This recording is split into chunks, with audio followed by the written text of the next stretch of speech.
Bem-vindo ao canal Total Audiolivros. Livro 5 Lições de Psicanálise de Sigmund Freud. Quarta lição. Senhoras e senhores, desejam os ouvintes saber agora o que, com auxílio dos meios técnicos descritos, logramos averiguar a respeito dos complexos patogênicos e dos desejos reprimidos dos neuróticos. Mas, antes de tudo, uma coisa, o exame psicanalítico relaciona com uma regularidade verdadeiramente surpreendente os sintomas mórbidos e impressões da vida erótica do doente, mostra-nos que os desejos patogênicos são da natureza dos componentes instintivos eróticos, e obriga-nos a admitir que as perturbações do erotismo têm a maior importância entre as influências que levam à moléstia, tanto num como noutro sexo. Bem sei que não se acredita de boa mente nesta minha afirmação. Mesmo os investigadores que me seguem solícitos os trabalhos psicológicos são inclinados a julgar que eu exagero a participação etiológica do fator sexual, e vêm a mim perguntando por que outras excitações mentais não hão de dar também motivo aos fenômenos da repressão e formação de substitutivos. Por ora só lhes posso responder que não sei. Mas a experiência mostra que elas não têm a mesma importância. Quando muito, reforçam a ação do elemento sexual, mas nunca podem substituí-lo. Esta ordem de coisas não a determinei mais ou menos teoricamente. Quando, em 1895, publiquei com o Dr. J. Breuer os estudos sobre a histeria, ainda não tinha esta opinião, vi-me forçado a adotá-la quando as minhas experiências se tornaram mais numerosas e penetraram mais intimamente o problema. Senhores, acham-se entre os presentes alguns de meus adeptos e amigos mais chegados, que viajaram comigo até Worcester? Se os interrogarem, ouvirão que todos eles a princípio recebiam com a maior descrença a afirmação da importância decisiva da etiologia sexual, até que pelo exercício analítico pessoal foram obrigados a aceitar como sua própria aquela afirmação. O modo de proceder dos doentes em nada facilita o reconhecimento da justeza da tese a que estamos aludindo. Em vez de nos fornecerem prontamente informações sobre a sua vida sexual, procuram por todos os meios ocultá-la. Em matéria sexual os homens são em geral insinceros. Não expõem a sua sexualidade francamente, saem recobertos de espesso manto, tecido de mentiras, para se resguardarem, como se reinasse um temporal terrível no mundo da sexualidade. E não deixam de ter razão, o sol e o ar em nosso mundo civilizado não são realmente favoráveis à atividade sexual. Com efeito, nenhum de nós pode manifestar o seu erotismo francamente à turba. Quando porém seus pacientes tiverem percebido que durante o tratamento devem estar à vontade, se despojarão daquele manto de mentira, e só então estarão os presentes em condições de formar juízo a respeito deste problema. Infelizmente, os médicos não desfrutam nenhum privilégio especial sobre os demais homens no tocante ao comportamento na esfera da vida sexual, e muitos deles estão dominados por aquela mescla de lubricidade e afetado recato, que é o que governa a maioria dos povos civilizados e nas coisas da sexualidade. Deixem-me prosseguir no relato das nossas contestações. Em outra série de casos o exame psicanalítico vem sem dúvida ligar os sintomas não a fatos sexuais senão a acontecimentos traumáticos comuns. Mas, por outra circunstância, esta diferenciação perde todo o valor.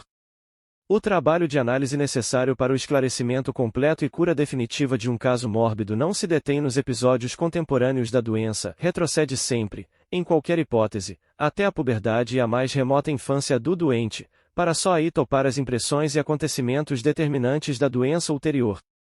Só os fatos da infância explicam a sensibilidade aos traumatismos futuros e só com o descobrimento desses restos de lembranças, quase regularmente olvidados, e com a volta deles à consciência, é que adquirimos o poder de afastar os sintomas. Chegamos aqui à mesma conclusão do exame de sonhos, isto é, que foram os desejos duradouros e reprimidos da infância que emprestaram à formação dos sintomas a força sem a qual teria decorrido normalmente a reação contra traumatismos posteriores. Estes potentes desejos da infância hão de ser reconhecidos, porém, em sua absoluta generalidade, como sexuais. Mas, agora sim, estou realmente certo do espanto dos ouvintes. Existe então, perguntarão, uma sexualidade infantil? A infância não é, ao contrário, o período da vida marcado pela ausência do instinto sexual? Não, meus senhores. Não é verdade certamente que o instinto sexual, na puberdade, entre o indivíduo como, segundo o Evangelho, os demônios nos porcos. A criança possui, desde o princípio, o instinto e as atividades sexuais. Ela os traz consigo para o mundo, e deles provém, através de uma evolução rica de etapas, a chamada sexualidade normal do adulto. Não são difíceis de observar as manifestações da atividade sexual infantil, ao contrário, para deixá-las passar desapercebidas ou incompreendidas é que é preciso certa arte. Por um feliz acaso acho-me em condições de chamar dentre os presentes uma testemunha em favor de minhas afirmações. Eis aqui o trabalho do Dr. Sanford Bell, impresso em 1902, em The American Journal of Psychology. O autor é um fellow da Clark University, o mesmo instituto em cujo seio nos achamos no atual instante. Nesse trabalho, intitulado A Preliminary Study of the Emotion of Love Between the Sexes, publicado 3 anos antes dos meus Essays on the Theory of Sexuality 1905d, 3 ensaios sobre a teoria da sexualidade, escreve o autor, tal qual há pouco lhes dizia, e a emoção do amor sexual não aparece pela primeira vez no período da adolescência, como se tem pensado.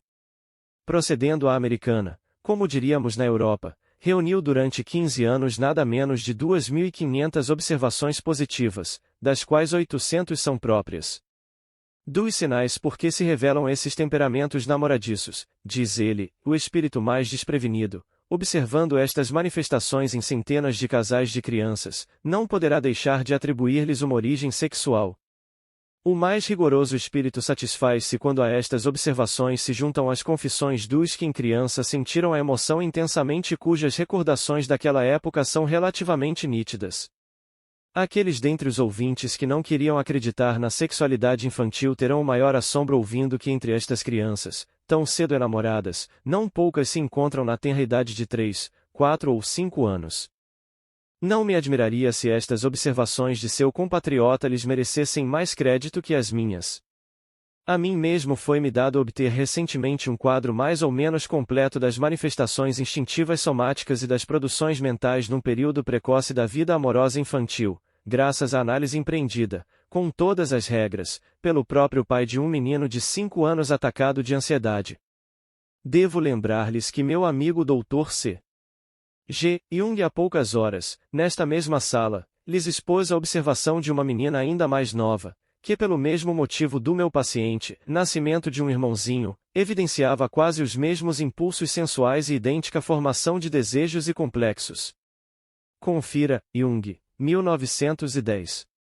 Não duvido, pois, de que os presentes se acabarão familiarizando com a ideia, de início tão exótica, da sexualidade infantil. Memore-se o exemplo notável do psiquiatra Bleuler, de Zurique, que há poucos anos dizia publicamente que não compreendia minha teoria sexual e mais que de então para cá, pôde, mediante observações próprias, confirmar a sexualidade infantil em toda a extensão.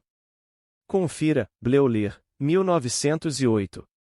É facílima de explicar a razão por que a maioria dos homens, observadores médicos e outros, nada querem saber da vida sexual da criança. Sob o peso da educação e da civilização, esqueceram a atividade sexual infantil e não desejam agora relembrar aquilo que já estava reprimido. Se quisessem iniciar o exame pela autoanálise, com uma revisão e interpretação das próprias recordações infantis, haviam de chegar à convicção muito diferente. Deixem que se dissipem as dúvidas e examinemos juntos a sexualidade infantil, desde os primeiros anos. O instinto sexual se nos apresenta muito complexo, podendo ser desmembrado em vários componentes de origem diversa. Antes de tudo, é independente da função procriadora a cujo serviço mais tarde se há de pôr. Serve para dar ensejo a diversas espécies de sensações agradáveis que nós, pelas suas analogias e conexões, englobamos como prazer sexual. A principal fonte de prazer sexual infantil é a excitação apropriada de determinadas partes do corpo particularmente excitáveis, além dos órgãos genitais, como sejam os orifícios da boca, ânus e uretra e também a pele e outras superfícies sensoriais. Como nesta primeira fase da vida sexual infantil a satisfação é alcançada no próprio corpo, excluído qualquer objeto estranho, dá-se-lhe o nome, segundo o termo introduzido por Havelock Ellis, de autoerotismo. Zonas erógenas denominam-se os lugares do corpo que proporcionam o prazer sexual. O prazer de chupar o dedo, o gozo da sucção, é um bom exemplo de tal satisfação autoerótica partida de uma zona erógena.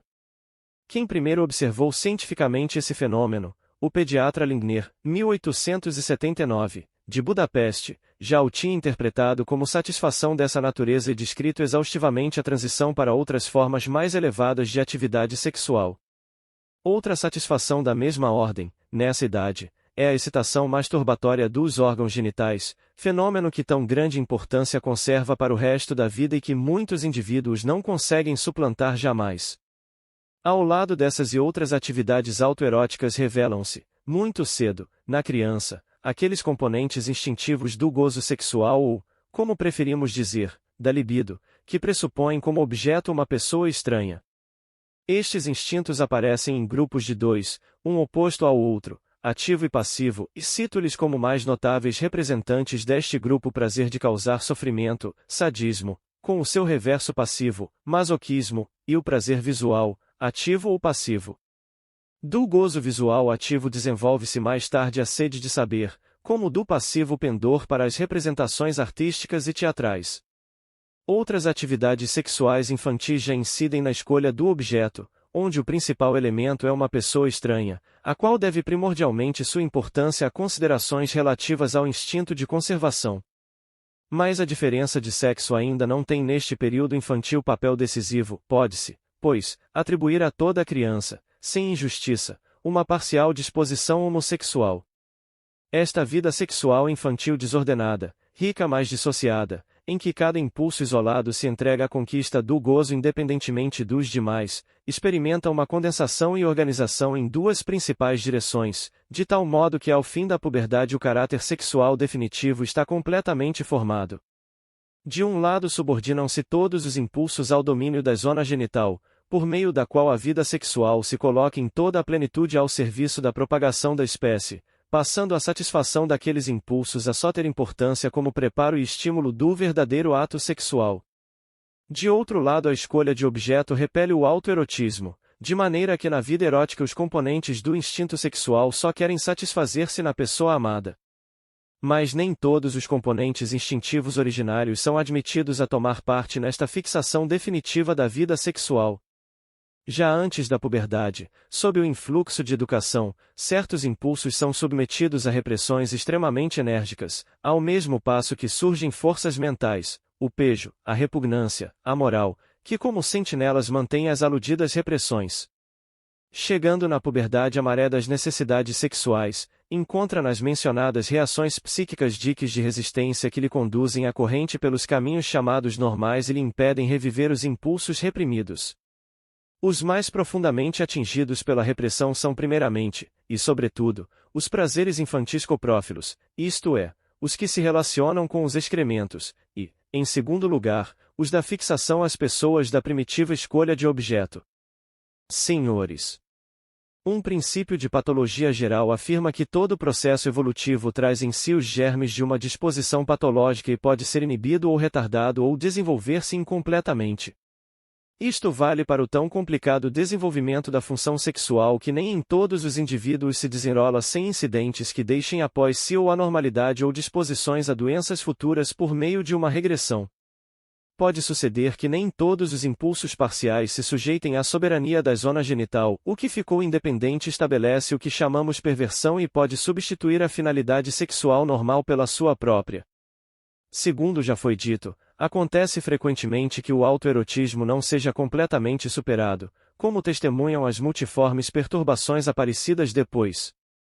A equivalência primitiva dos sexos como objeto sexual pode conservar-se, e disso se originará no adulto uma tendência homossexual, capaz de chegar em certas circunstâncias até a da homossexualidade exclusiva.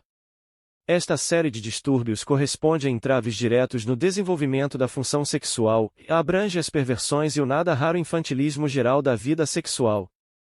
A propensão à neurose deve provir por outra maneira de uma perturbação do desenvolvimento sexual. As neuroses são para as perversões o que o negativo é para o positivo. Como nas perversões, evidenciam-se nelas os mesmos componentes instintivos que mantêm os complexos e são os formadores de sintomas, mas aqui eles agem do inconsciente, onde puderam firmar-se apesar da repressão sofrida.